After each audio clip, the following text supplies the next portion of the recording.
Well, yeah, I know Cleveland's average, but 31-3 off a very emotional game against Green Bay.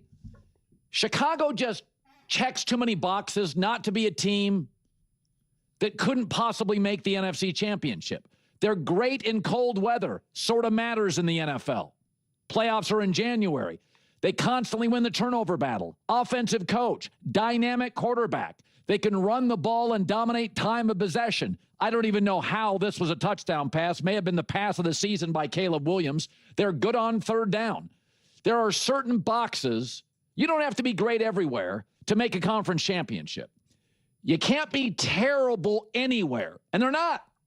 They're not terrible anywhere. That turnover battle, that ability to run the ball and play keep away from other quarterbacks like a Matt Stafford, and he sits on the bench and watches it. This is not a mirage. It took a while, like it did with Denver, but these two quarterbacks, Bo Nix and Caleb Williams, and I've been comparing them for about a month now. You see a lot of the same stuff. Big-time playmaking, excellent in key spots. This is the first time since 1977. First time since 1977. The Bears have had a top 5 offense. That was the longest streak in the NFL. And I said about a year ago, I don't mind celebrating the 85 Bears. Stop replicating it. Modernize. Step up. Be current. And they are.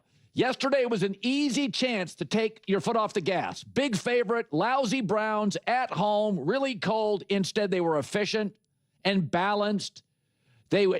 No turnovers, 3 out of 4 in the red zone.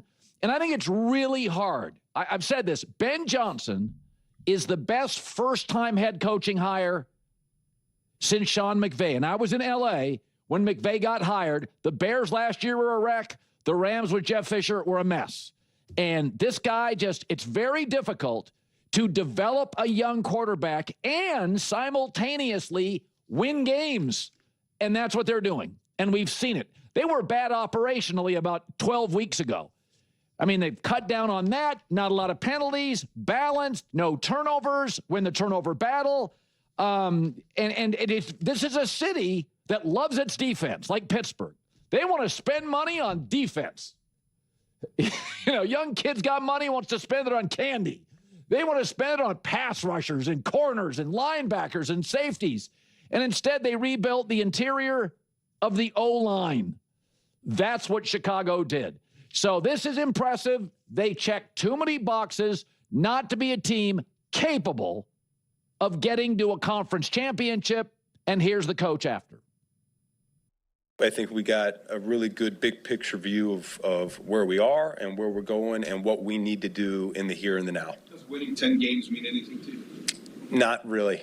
we're on to the next one. It's 10's great, but it's not enough. It's funny to recall when Colin was prepared to write off this squad entirely due to their preseason practices and Tyson Bagent receiving a contract worth something like $10 million. That was amusing. Now, they're legitimate championship contenders. Caleb Williams performed exceptionally in that contest. The Bears, as a unit, were outstanding. It's interesting because, while I'll be discussing numerous teams today, a significant victory over the Cleveland Browns at this stage is noteworthy. Sure, Cleveland's defense is formidable, yet Tennessee managed to defeat them and put points on the board with Cam Ward leading the offense. At this point, the Chicago Bears have completely moved past any phase where they needed to validate themselves, secure a massively dominant victory, or have a perfect, error-free performance from Caleb or the offensive unit. It's humorous because the situation was precisely inverted with the Philadelphia Eagles. Philadelphia desperately needed to fulfill every possible criterion against a struggling Las Vegas Raiders team. That performance carried immense weight for an Eagles squad that was losing, whose offense appeared completely disorganized. Fans were clamoring for the quarterback to be benched and the coach to be dismissed. It was chaos. A.J. Brown reportedly frustrated, the passing game out of sync, an absolute mess on all fronts, a full-blown distress signal. They required a flawless, spectacular game. In contrast, observing how the Chicago Bears are performing and surveying the league landscape, you realize they could have won this latest game 12-6, and it shouldn't fundamentally alter their perception. You'd think, that's just how football games unfold sometimes. You can't anticipate a phenomenal performance from Caleb every single week. There's always a narrative to explain away poor showings or to amplify solid ones. You can rationalize tightly contested, low-scoring affairs or highlight their positives. You can always engage in a bit of both. That's why, in these moments, I consider what is most essential. What are you genuinely attempting to ascertain about this team right now? Defeating the Browns or appearing impressive against them with Caleb making significant throws doesn't represent questions that urgently require answers, frankly. Therefore, the crucial takeaway for me is this. You observe how the Bears are currently operating. You see Caleb's play, the influence of Ben Johnson, the defensive execution, the ground game, and then you glance around the NFL. You ask, which team truly intimidates you at this moment? The Rams? Perhaps. But why inherently fear the Eagles? You just defeated them. The Packers? Unfortunately, they're deteriorating due to injuries. The Lions might not even reach the postseason. The 49ers? The Seahawks? Who exactly are you suggesting is on a tier above the Bears? Where do you look and conclude, well, we could be out-schemed, outplayed, our quarterback might be insufficient, our defense might not hold up. That scenario doesn't genuinely exist. Even examining the American Football Conference, you struggle to identify a squad where you'd say the coaching, the quarterback, the defense, or the offense is definitively superior and will overpower you. Nowhere. So, if we're engaging in championship discourse and evaluating all these elite teams and quarterbacks, even if we hesitate to attribute the proven pedigree of a great team, quarterback, and coach that we've associated for years with Buffalo, Kansas City, or Baltimore, because many emerging teams, including the Bears, are ascending, it remains impossible to relegate Chicago to a lower stratum. They must be elevated alongside everyone else. When the playoff seeding is finalized, there would be no logical basis to approach any matchup thinking. I'm uncertain if the Bears can accomplish X, or I doubt they possess enough currently, or I'm worried about a substantial coaching disadvantage. You won't be able to articulate those concerns. And if they find themselves in the Super Bowl, seriously, who would be the overwhelming concern?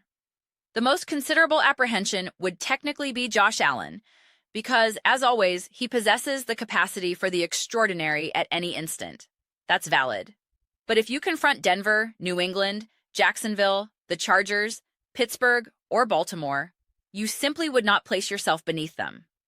It's a remarkable position for the Chicago Bears to occupy currently, and a powerful testament to the impact of coaching. Introduce a new head coach, and everything can transform instantaneously. It's thrilling to contemplate their trajectory from here. But those are simply my reflections. I would genuinely appreciate hearing yours. What are everyone's thoughts regarding the Chicago Bears and Caleb Williams? Are they serious contenders for the title? Share your perspectives in the comment section below. I read every single comment. Whether you agree with me or challenge me, let's engage in some dialogue. Let's have some spirited debates, but ultimately, let's simply enjoy the conversation. Please consider subscribing. We are fostering an incredible community here, and I would absolutely adore having you participate. I aim to build something we all feel a genuine connection to, something we're truly enthusiastic about being part of. I believe we are making significant progress toward that objective. Please don't forget to give this video a thumbs up, as it genuinely assists with visibility and the platform's algorithm. Thank you so very much. I will see you all next time.